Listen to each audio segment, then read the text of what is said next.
Yo, what is going on, my fellow anime and manga nerds? Welcome back to Calvary's Cave, and we're diving right into Berserk Deluxe Edition Volume 10, where we're going to be continuing our journey into the Millennium Falcon Arc. So Deluxe Edition Volume 10 actually kicks off a little bit chill for once. Like we're actually getting a breather after all of the non-stop trauma that we've been getting. The crew hits the beach, and right away, we meet this weird kid just chilling there. I'm sitting here like, who is this little dude? No clue. But that mystery has me locked in for whatever wild direction Miura is taking us. Casca is going instantly into full mom mode, wrapping the kid up like it's her second chance after everything that she's lost. And it's heavy, man. You feel that quiet ache. She's protecting this child with everything she's got. But low-key, I know that something is clearly off with this kid. There's this eerie undertone that makes you side-eye everything that this little dude's doing. Then the real heat turns up. We start seeing the Kushan Empire throw their weight around, and these guys aren't playing. We get the beach battles with straight up crocodile sea monsters and this massive elephant looking beast. Pure chaos. And during the scrap, the kid's doing something. Not saying anything just yet, but I know something ain't right. Guts has to suit up in the berserker armor again, and it goes exactly how you'd expect. He starts slipping into that deep pit of rage and despair, and right when it looks like he's about to lose himself completely, some mysterious force yanks him back. Shiruka's convinced that it was her magic pulling the save, but Guts is kind of looking at the kid like, nah, I felt something else. In that little moment, chef's kiss. I know for a fact that Miura is cooking up something big with this kid. Before the fight even popped off, the Skeleton Knight shows up with the classic mentor drop and a serious warning about the Berserker armor. And he's like, yeah, I've been where you're at, kid. And turns out that the Skeleton Knight used the armor back in his day too. And he's basically telling Guts, keep pushing it and you'll end up just like me. Shiruka tries to reassure everyone that she's got it handled for now, but you can tell that Guts is a bit hesitant. He knows that the armor is a double-edged sword, and that's slowly carving him up on the inside. This whole section does such a good job blending those rare soft moments with the brutal reality checks. It's not just gut smash anymore. We're watching him weigh the cost of power against what little humanity he has left. And that kid feels like the quiet wild card that's about to flip the whole script. And here's another layer that we have to talk about in Deluxe Edition Volume 10. The story is sliding into this new beat where Shiruka is starting to develop feelings for Guts. And yeah, the manga does spend a decent chunk of pages leaning into it. Now look, I'm just gonna be real with you guys.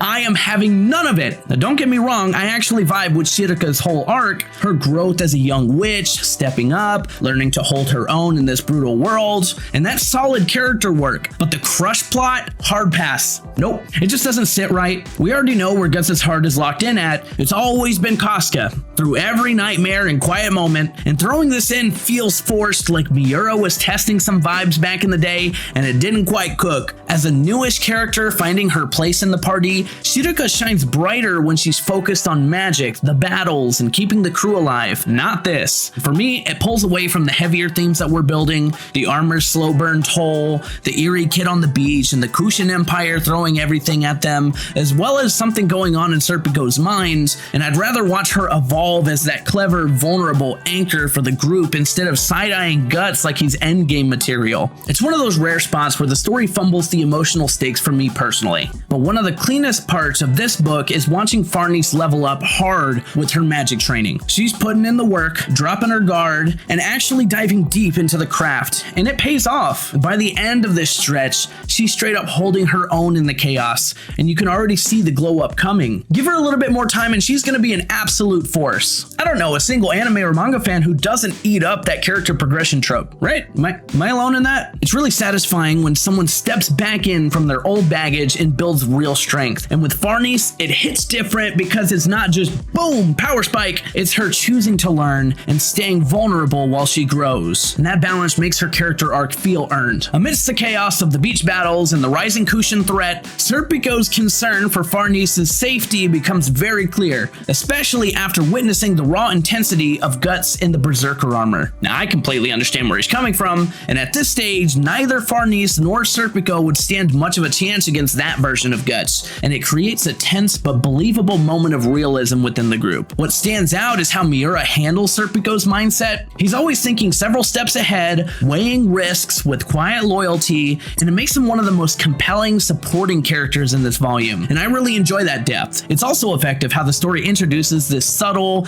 inner turmoil in the party, and it doesn't dominate the narrative, but you can sense it building, and it gets partially resolved later. That kind of group friction adds meaningful layers, showing how even a found family like this carries real vulnerabilities and tensions that will matter moving forward. But as the journey continues, Guts and the crew finally reach the city, where Serpico gets to show off his sharp knowledge of the rival empires and military tactics. Early on, Shiruka has a small spat and decides to wander off alone, playing the classic country girl lost in the big city, overwhelmed by the crowd and the chaos, and I really enjoyed this lighter sequence, especially watching Isidro frantically running around trying to track her down. Unfortunately, this side adventure pulls both Shiruka and Isidro straight into the orbit of the new Band of the Hawk. Isidro crosses paths with one of their members, and Shiruka runs into Sonya. You can already tell that this is setting up serious problems down the road. Now, Sonya isn't really a straightforward villain in my eyes. She just comes across as heavily misguided, almost tragic. Her twisted retelling of the ugly duckling story was kind of funny at the start, but it ties it directly to her own life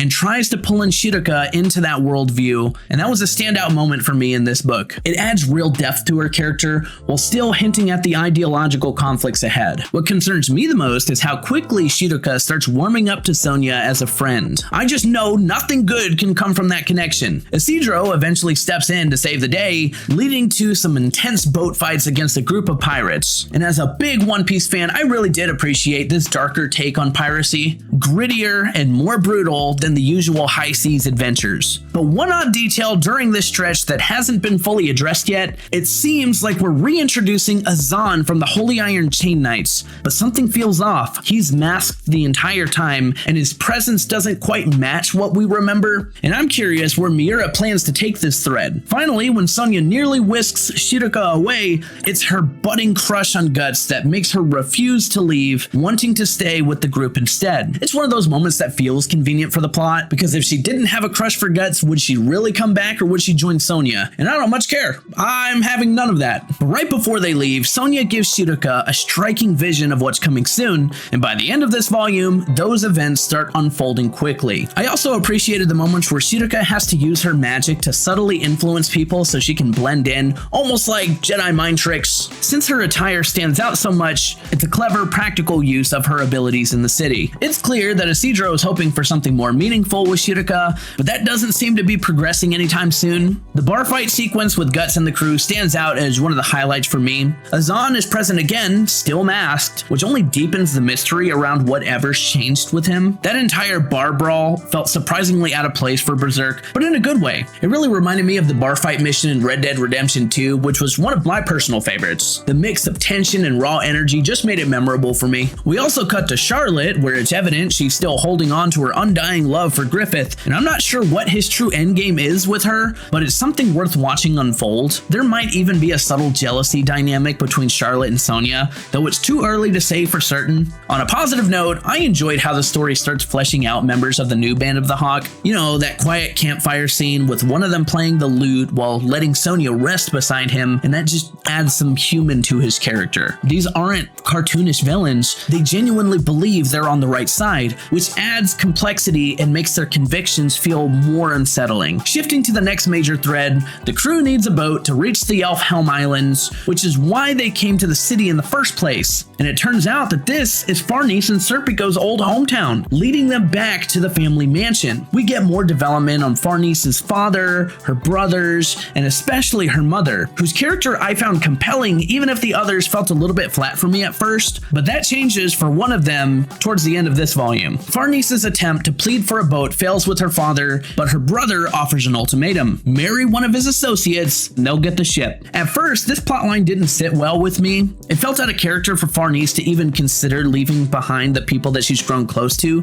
especially Casca. Thankfully, Miura resolves it fairly quickly. Serpico steps up, handing over the necessary documents and making a personal sacrifice. And I'm never a huge fan of these miscommunications for the plot convenience moments in stories. Like, dude, just talk to the group, but it does lead to a solid exchange between Guts and Serpico about whether they should fight before they go. What I did enjoy was the small comedic beat. Casca is fiddling with the scroll Serpico provided and accidentally tosses it into the fire. It forces a clear decision. They're going after Farnese and Serpico. Yes, it's a bit convenient and forced, but that light touch made the resolution easier for them to accept, and it really added a rare moment of comedy that really landed for me. As the crew decides to step in and save Farnese from her situation, I'll be honest, she's not exactly in the worst spot. I'm actually enjoying this new Roderick character so far, and I'm curious to see where he goes. When Guts and the group arrive, Serpico already sees them coming from a mile away. Between Puck and Evilera trying to sneak around, they're not exactly stealth experts. Right as they show up, the Kushan Empire crashes in, and I wasn't expecting them here after assuming they were tied down elsewhere,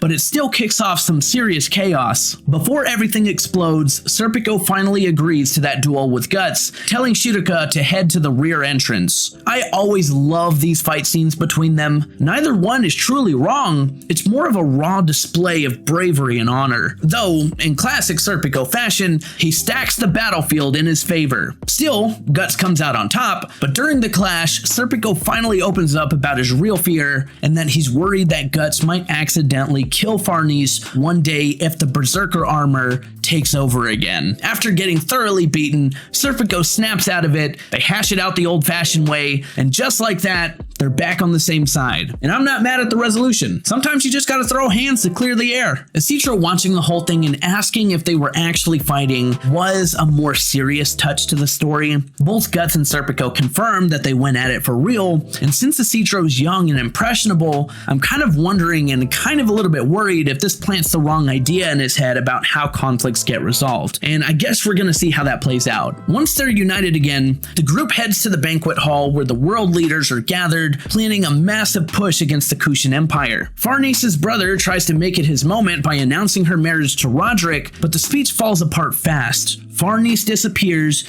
and then the Kushans crash the party. What I really enjoyed here is seeing how far Farnese has come. After traveling with Guts and the crew, she holds her own against those tiger warriors right in front of her family and the generals. It was a strong moment watching them witness this new, capable version of her. Serpico and Guts both get to shine in the rescue. One thing that kind of threw me off though is that Guts drops a ton of one-liners in this sequence. Like for some reason he was like, "Come here, kitty, kitty," and it felt like pretty out of character for him. And I'm not sure why this dialogue shifted here, but it definitely stood out. Farnese also gets a nice upgrade with those thorn weapons Shiraka's prepared after the beach fights. Smart precaution. In the background, one general recognizes Guts and asks if he's the former captain of the Band of the Hawks Raiders. Earlier in the volume, the crew had been talking about those legends without realizing that it was actually Guts. I have a feeling that those threads are about to connect, and it could get interesting if everyone figures it out. Everyone at the banquet can suddenly see Puck and Evilera raising questions about magic before it becomes a real issue. The Dread Emperor himself shows up, and I wasn't expecting that after the events at Wyndham. I thought he was still locked into a battle over there. A huge fight breaks out, but our main crew stays relatively safe. What's interesting is both Roderick and Farnese's brother